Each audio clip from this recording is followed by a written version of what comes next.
आज की इस वीडियो में हम बात करने वाले ऑप्शन ट्रेडिंग के 5 कॉमन मिस्टेक जिससे 90% बिगिनर रोज रोज रिपीट करते हैं और जिसकी वजह से उनका जो कैपिटल है वो धीरे धीरे ब्लो होते जा रहा है, कम होते जा रहा है। और अगर आप बिगिनर हो या रिसेंटली ट्रेडिंग को स्टार्ट किया है तो ये वीडियो आपको बड़े बड़े लॉसेस से बचाने वाला है। तो गाइस वीडियो को अंत तक जरूर देखना और चैनल पे नए तो चैनल को प्लीज सब्सक्राइब कर देना। नए ट्रेडर की सबसे बड़ी गलती होती है कि वो सिर्फ ओटीएम ऑप्शन को बाय करता है, क्योंकि बिगिनर को एक ऐसा लगता है कि अगर वो ओटीएम ऑप्शन को बाय करेगा तो उसको यहाँ पे ओटीएम जो ऑप्शन रहता है वो यहाँ पे सस्ता भी मिलेगा और आप अगर यहाँ पे सस्ता क्वांटिटी में अगर बाय करोगे तो आप यहाँ पे ज्यादा क्वांटिटी में भी बाय कर सकोगे। मतलब अगर मार्केट में 5-10 की मूवमेंट भी आई 5-10 पॉइंट की तो आपका यहाँ पे बल्क में प्रॉफिट हो जाएगा, लेकिन ऐसा नहीं होता है। यहाँ पे इसका उल्टा होता है। आप अगर यहाँ पे ओटीएम ऑप्शन को बाय करते हो तो यहाँ पे जो मार्केट के शायद में अगर प्राइस बढ़ रहा है तो यहाँ पे जो डेल्टा होता है उसकी वैल्यू यहाँ पे बहुत ही ज्यादा कम होती है। और अगर आप एक आउटरो ओटीएम ऑप्शन को अगर बाय कर रहे हो तो यहाँ पे जो थीटा है इसकी वैल्यू यहाँ पे ज्यादा होती है।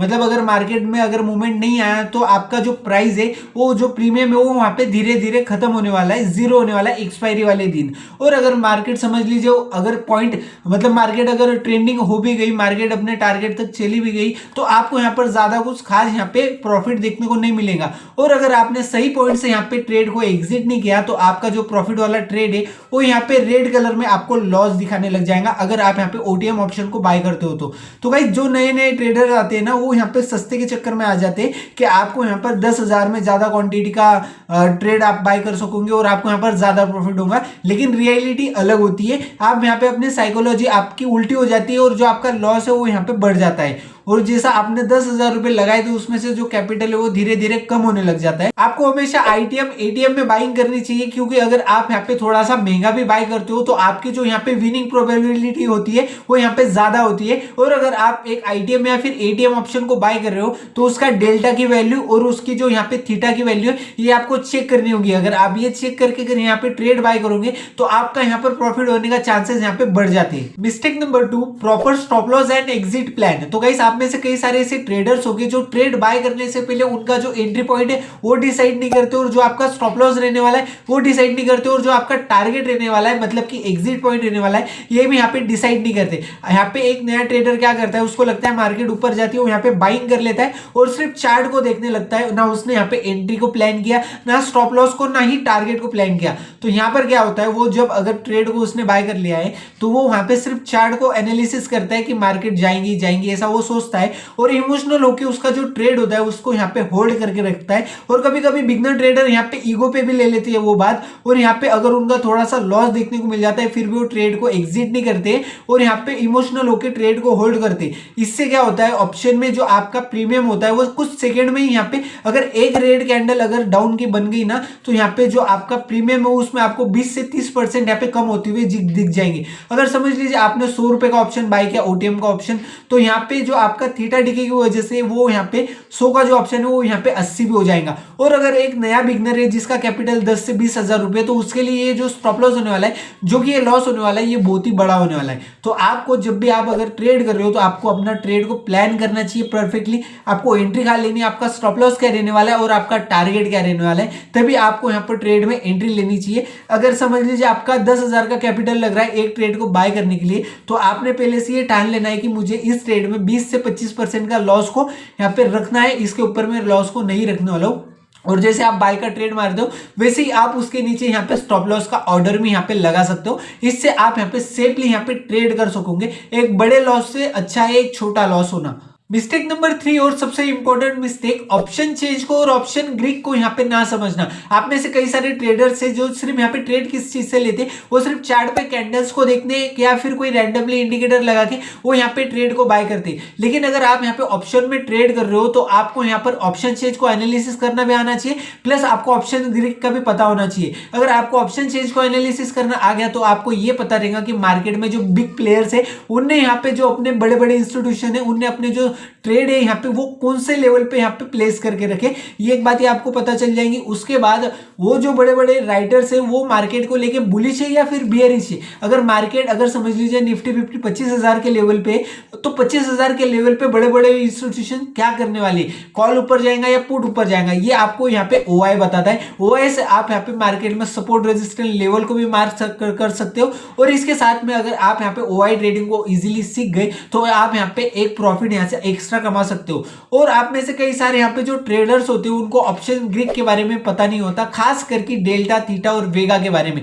डेल्टा आपको ये बताता है कि अगर आपका प्रीमियम यहाँ से मार्केट अगर मूव करती है तो आपके प्रीमियम में कितना यहाँ पे पॉइंट बढ़ने वाला है, कितना प्रीमियम आपका बढ़ेगा। और थीटा आपका ये बोलता है कि एक दिन में जो आपका प्रीमियम है उसमें आपका जो थीटा है उसके वजह से कितना यहाँ पे जो प्रीमियम हुए हैं यहाँ पे कम होने वाला है। और ये वेगा आपको ये बताता है कि इंप्लाइड वैलिडिटी के साथ में आपका जो प्रीमियम है वो यहाँ पे कितना मूव करेगा। ये सभी चीजें आपको यहाँ पर आनी चाहिए। एक नया ट्रेडर, एक बिगनर ट्रेडर इन सभी चीजों को इग्नोर कर देता है और सिर्फ वो कैंडलस्टिक पैटर्न में या फिर एक कोई रैंडमली इंडिकेटर पे भरोसा करके ट्रेड करता है और इन सभी चीजों को स्किप करने की वजह से उनका यहाँ पे लॉस हो जाता है। चाहे अगर आप कोई इंडिकेटर लगा भी लेते हो, आपको कोई कैंडलस्टिक पैटर्न भी दिख जाता है, लेकिन आपने ऑप्शन ग्रीक या ऑप्शन ओआई को यहाँ पे देखा नहीं है तो आपका यहाँ पे सही प्रीमियम बाय करने के बाद भी आपका यहाँ पर लॉस होता है, क्योंकि आपको पता नहीं होता कि आपका सही पॉइंट क्या है यहाँ पे एग्जिट करने का। और मार्केट में अगर आपको ये पता लग जाए कि बिग प्लेयर्स ने यहाँ पे अपने ट्रेड्स को कहाँ पे प्लेस करके रखा है तो आप भी उस लेवल पे यहाँ पे अपने ट्रेड को लगा के यहाँ से एक अच्छा प्रॉफिट कर सकते हो। अगर आप यहाँ पे ऑप्शन चेंज को एनालिसिस करना सीखना चाहते हैं या फिर ओपन इंटरेस्ट हो गया या फिर ऑप्शन ग्रीक को अगर सीखना चाहते हैं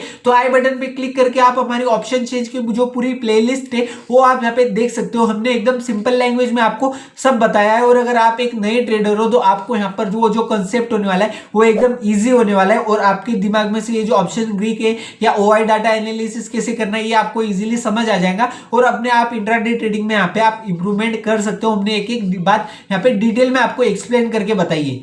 मिस्टेक नंबर 4 सुनने से पहले अगर आपने वीडियो को लाइक नहीं किया तो वीडियो को प्लीज लाइक कर दीजिए और हमारे चैनल पे अगर आप नए हैं तो चैनल को प्लीज सब्सक्राइब कर दीजिए।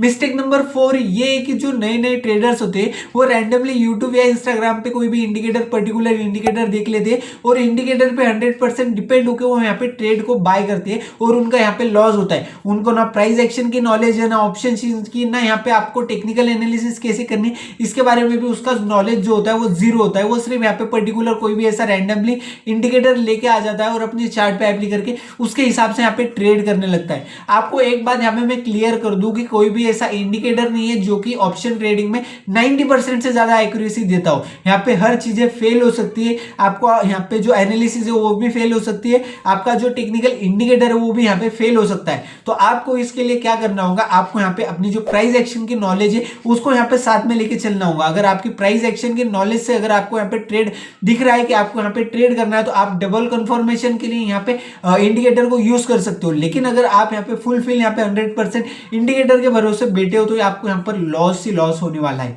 तो ये ऐसे नए ट्रेडर्स यहाँ पे बहुत सारी यहाँ पे मिस्टेक करते हैं। आपको इंडिकेटर यूज करना चाहिए लेकिन डबल कंफर्मेशन के लिए करना चाहिए। या फिर आपको यहाँ पर प्राइस एक्शन आता है, आपने या सपोर्ट रेजिस्टेंस देख लिया, कोई ट्रेंड लाइन मार्क कर रही, कोई कैंडलस्टिक पैटर्न देख लिया आपने, या फिर प्राइस एक्शन का कोई दूसरा कंसेप्ट आपको आता है और उसके बाद आपको यहाँ पर लगता है कि आपको यहाँ से एंट्री लेनी है, फिर आप इसे इंडिकेटर को यहाँ पे यूज कर सकते हो डबल कंफर्मेशन के लिए। और तब आपका जो प्रॉफिट होने का चांसेस होता है ना उसके चांसेस भी यहाँ पे प्रोबेबिलिटी यहाँ पे बढ़ जाती है। Mistake number 5, biggest enemy of new trader और एक बिगनर ट्रेडर। एक बिगनर ट्रेडर के लिए यहाँ पे ओवर ट्रेडिंग उसका सबसे बड़ा दुश्मन होता है, क्योंकि बिगनर अक्सर क्या करते हैं, एक ट्रेड ले लिया उसमें लॉस हो गया, दूसरा ट्रेड ले लिया उसमें लॉस हो गया, तीसरा ट्रेड बाय कर लिया उसमें लॉस हो गया, अभी चौथा ट्रेड वो मार्केट में रिवेंज ट्रेड करता है, मतलब मार्केट से बदला लेने के लिए ट्रेड करता है। मतलब उसको ऐसा उसका ईगो हर्ट हो जाता है, रिवेंज ट्रेड उसके अंदर से आने लगती है कि ये मैं मेरा पैसा यहाँ से निकाल के रहूंगा और जो उसका जो बचा कुचा कैपिटल होता है वो भी मार्केट में वो डाल देता है। तो आपको यहाँ पे रिवेंज ट्रेड से बचना चाहिए, ओवर ट्रेडिंग से बचना चाहिए। आपको हमेशा अपने सेटअप के हिसाब से ट्रेड लेना चाहिए। आपको ज्यादा से ज्यादा यहाँ पे अगर आप इंट्राडे ट्रेडिंग करते हो ऑप्शन ट्रेडिंग में तो आपको यहाँ पर ज्यादा से ज्यादा 3 ट्रेड करने चाहिए, वो फिर लॉस में हो या फिर प्रॉफिट में हो। आपको एक पर्टिकुलर कोई भी स्ट्रेटेजी को यहाँ पे ट्रेड करना होगा, उसके हिसाब से यहाँ पे डेली आपको ट्रेड करना होगा। ऐसा नहीं कि आज आपने MSCI की यहाँ पे स्ट्रेटेजी यूज कर ली, मूविंग एवरेज की कर ली, परसों RSI की कर ली, या फिर ऐसा कुछ आप यहाँ पे ट्राई करते रहोगे तो आप यहाँ पे रोज रोज लॉस करते रहोगे। आपको एक पर्टिकुलर स्ट्रेटेजी को यहाँ पे स्टडी करना होगा और उसके बाद में आपको यहाँ से 2 से 3 ट्रेड यहाँ पे करनी है तो आप यहाँ पे एक प्रॉफिटेबल ट्रेडर बन सकते हो। लेकिन अगर आप यहाँ पे ओवर ट्रेड करते हो, रिवेंज ट्रेड करते हो तो आपका जो लॉस है वो मार्केट भी करती है, प्लस आपका जो ब्रोकरेज चार्जेस है वो भी यहाँ पे लगता है। आप कोई भी रैंडमली अगर कोई भी आप यहाँ पे ब्रोकरेज को यूज करते होंगे तो यहाँ पे कम से कम अगर आप यहाँ पे ऑप्शन में ट्रेड करते हो तो आपको एक ट्रेड के लिए 50 रुपए तो लगते, मतलब अगर आपने 4 से 5 ट्रेड कर लिए तो 200-250 रुपए वही हो जाते। और अगर आपका कैपिटल 10 से 20 हजार रुपए तो आपके लिए ये जो 250 रुपए है ब्रोकरेज के, ये यहाँ पे मैटर करता है। और मैंने तो ऐसे ट्रेडर्स देखते हैं जो एक दिन में यहाँ पे 10-10 12-12 ट्रेड कर लेते, और जो उनका लॉस होता है उससे बड़ा तो उनका यहाँ पे जो चार्जेस होता है वो उनको यहाँ पे देना पड़ता है। तो ये एकदम फास्टेड वे कि आपका जो कैपिटल है वो जीरो होने का ये सबसे आसान तरीका है। अगर आपको यहाँ पर अपना कैपिटल जीरो करना है तो आप इसे कर सकते हो, लेकिन अगर आपको एक जेन्युइन प्रॉफिट कमाना है, एक सक्सेसफुल ट्रेडर बनना है, तो आपको यहाँ पे अपने सेटअप पे काम करना होगा, ना कि मार्केट मूवमेंट पे। मार्केट अगर बुला रही है तो आपको जाना नहीं है, आपको अपने सेटअप पे आपको ट्रेड करना है। आपका स्टॉप लॉस, आपकी एंट्री पॉइंट, आपका जो टारगेट है उसको यहाँ पे प्लान करके आपको ट्रेड करना है। आई होप कि आपको ये मिस्टेक समझ आए और आज से आप इस पे काम करने लग जाओ और ये जो मिस्टेक्स है इनको अवॉइड करने लग जाओ अपने ट्रेडिंग में। आई नो कि आपको एकदम से ये मिस्टेक को अवॉइड करना नहीं जमेगा, लेकिन अगर आप इसे बैक टेस्टिंग करोगे या फिर धीरे धीरे अपने दिमाग में बिठाओगे तो आप इसमें सक्सेसफुली बन सकते हो और ये पास्ट ट्रेडिंग मिस्टेक को आप अवॉइड कर सकते हो। मिस्टेक की अगर बात करी जाए तो ऑप्शन ट्रेडिंग में बहुत सारे ऐसे ट्रेडर्स की यहाँ पे बहुत सारी ऐसी गलती है, लेकिन मैं सबको कवर नहीं कर सकता। लेकिन अगर आप ये 5 जो यहाँ पे मिस्टेक है इनको अगर अपने हिसाब से करने लगोगे, मतलब इसे मैनेज कर लोगे, नहीं करने लग जाओगे, तो आपको यहाँ पे एक प्रॉफिटेबल ट्रेडर बन सकते हो। ये जो 5 टॉप मिस्टेक्स है इसको आपको अवॉइड करना है अगर आप यहाँ पे ऑप्शन ट्रेड करते होंगे तो। और अगर आप एक बिगनर ट्रेडर है तो हमारे चैनल को प्लीज सब्सक्राइब कर लीजिए, क्योंकि हमारे चैनल पे आपको ऑप्शन ट्रेडिंग के बारे में नॉलेज देखने को मिलेंगी। स्टॉक मार्केट ट्रेडिंग में आपको कैसा क्या करना है ये सभी चीजें हमारे वीडियो चैनल पे आपको देखने को मिलेगी। तो गाइस अगर आप एक बिगनर ट्रेडर है तो हमारे चैनल को प्लीज सब्सक्राइब कर लीजिए, और ये वीडियो अगर अच्छी लगी तो वीडियो को प्लीज लाइक करना ना भूलिए और एक अच्छा सा कमेंट करना ना भूलिए।